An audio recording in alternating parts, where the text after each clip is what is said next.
There were leftover delicatessen sandwiches for our supper when Sandy, Selden, and I got back from the movies. The adults who'd eaten in the living room when their meeting was through had by now all left for home except for Mrs. Wishnow, who sat at the kitchen table with her fists clenched, still embattled, still grappling day in, day out, with everything determined to crush her and her fatherless son. She listened, along with the three of us, to the Sunday night comedy shows, and while we ate, watched Selden the way an animal watches over her newborn when she's caught a whiff of something stealthily creeping their way. Mrs. Wishnow had washed and dried the dishes and put them away in the pantry cupboard.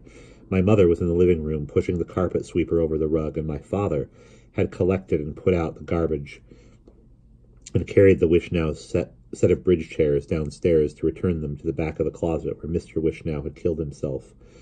The reek of tobacco smoke pervaded the house, despite every window's having been thrown open, and the ashes and butts flushed down the toilet, and the glass ashtrays rinsed clean and stacked away in the break-front's liquor cabinet, from which not a bottle had been removed that afternoon, nor, in keeping with the matter-of-fact temperance practiced by the bulk of the homes of that first industrious American-born generation, a drop requested by a single guest. For the moment, our lives were intact, our households were in place, and the comfort of habitual rituals was almost powerful enough to preserve a child's peacetime illusion of an eternal, unhounded now. We had the radio going with our favorite programs. We had dripping corned beef sandwiches for supper and rich coffee cake for dessert. We had the resumption of the routines of the school week before us and a double feature under our belts. But because we had no idea what our parents had decided about the future, had as yet no way of telling whether Shepsy Churchwell had persuaded them to immigrate to Canada, whether Cousin Monroe had come through with an affordable legal maneuver to challenge the relocation plan without getting everyone fired, or whether, after poring over the ins and outs of their government-ordained displacement, as unemotionally as it was in them to do, they found no alternative but to accept that the guarantees of citizenship no longer fully extended to them. The embrace of the totally familiar wasn't the Sunday night debauch it would ordinarily have been. Selden had got mustard all over his face when he hungrily attacked his sandwich, and it surprised me to see his mother reach over and wipe it off with a paper napkin. His letting her do it surprised me even more, I thought. It is because he has no father. And though by now I believed that about everything that concerned him, probably this time I was right. I thought, this is the way it's going to be in Kentucky. The Roth family against the world, and Selden and his mother for dinner forever. Our voice of belligerent protest, Walter Winchell, came on at 9. Everyone had been waiting on successive Sunday evenings for Winchell to lay into Homestead Act 42, and when he failed to, my father attempted to rid himself of his agitation by sitting down to compose a letter to the one man aside from Roosevelt whom he considered America's last best hope. This is an experiment, Mr. Winchell. This is the way Hitler did it. The Nazi criminals start with something small, and if they get away with it, he wrote, if no one like you raises a cry of alarm. But he never proceeded to list the horrors that could ensure, because my mother was sure that the letter would wind up in the office of the FBI. It is mailed to Walter Winchell, she reasoned, but it never reaches Walter Winchell. At the post office, it's diverted to the FBI and placed in a folder labeled Roth Herman, to be filed beside the existing folder labeled Roth Alvin.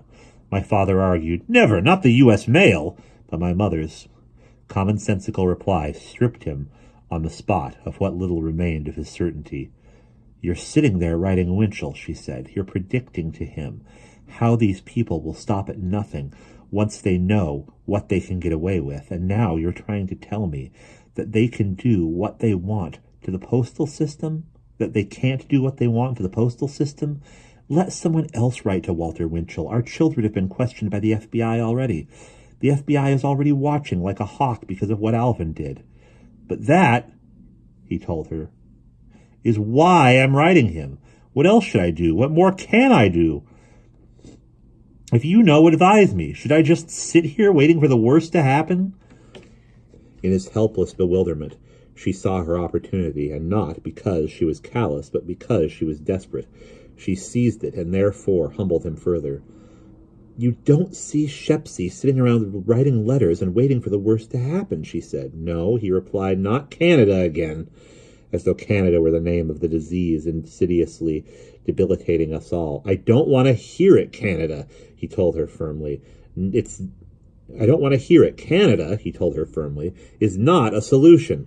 It's the only solution, she pleaded. I am not running away, he shouted, startling everyone. This is our country. No, my mother said. Sadly, not anymore. It's Lindbergh's. It's the Goyams.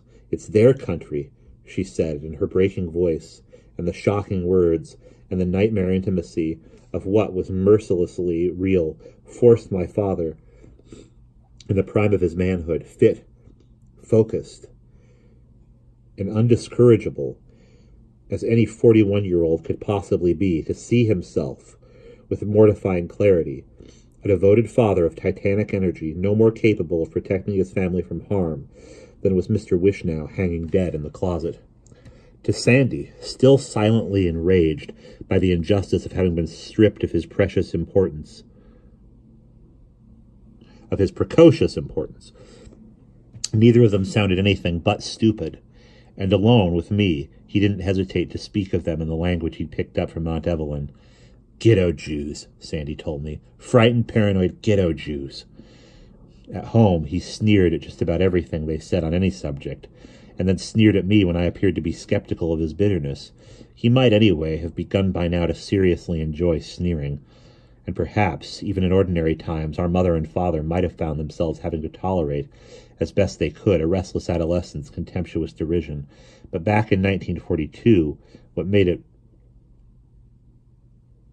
more than merely exasperating was the ambiguously menacing predicament throughout whose duration he would continue disparaging them right to their faces.